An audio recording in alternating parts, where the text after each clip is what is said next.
Seconde partie du livre L'âme sur le calvaire de l'abbé Baudran,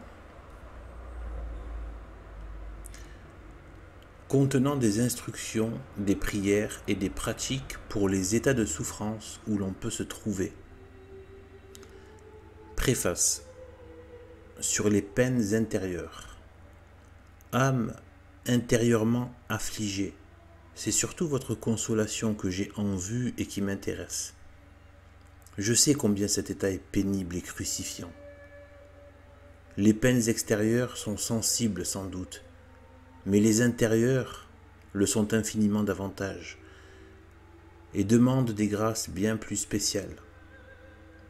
Animé du zèle de votre perfection, je vais entrer avec vous dans cette pénible carrière, non seulement pour compatir à vos peines, mais pour tâcher de vous aider à les sanctifier, ou plutôt à vous sanctifier vous-même dans elles et par elles.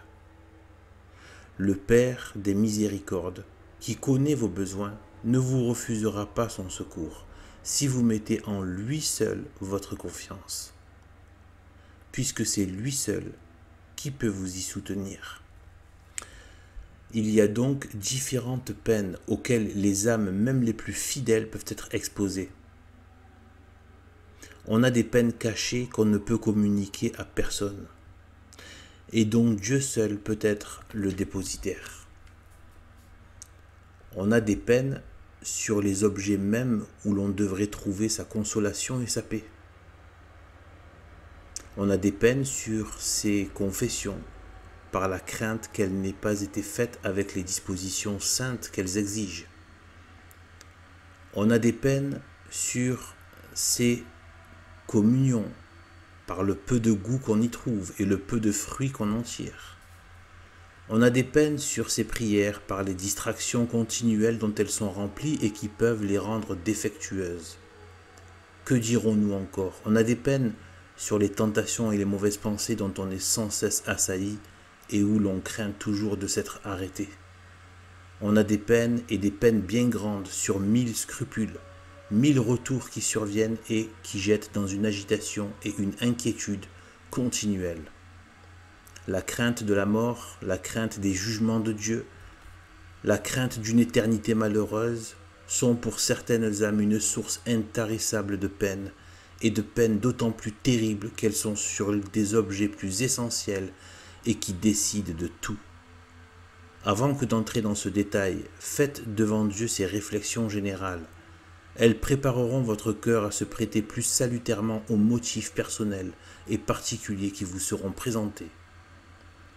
Pensez donc que si nous voulons véritablement nous rendre conformes à Jésus-Christ souffrant, ce n'est pas seulement aux souffrances sensibles de son corps que nous devons prendre part, mais encore aux amertumes intérieures de son cœur.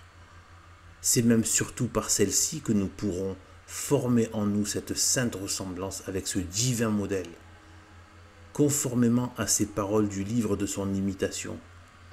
Si une fois vous étiez bien entré dans l'intérieur de Jésus,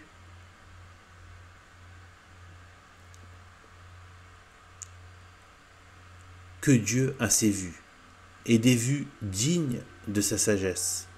En permettant que nous soyons ainsi livrés à ces peines intérieures, nous les ignorons à présent. Nous l'en bénirons un jour. Nous admirerons les desseins de sa miséricorde sur nous. Contentons-nous à présent de les adorer. Le grand obstacle à la perfection des âmes intérieures, c'est un fond d'amour-propre et de complaisance en elles-mêmes. Ce sont des fautes secrètes et cachées, dont Dieu seul est témoin. Et c'est aussi par des peines intérieures et cachées que Dieu fait expier ses fautes et ses imperfections. Il faut que ce feu secret des tribulations consume tout ce qui dans l'âme mettrait obstacle aux opérations de la grâce. Tout état de peine n'est pas un état de péché.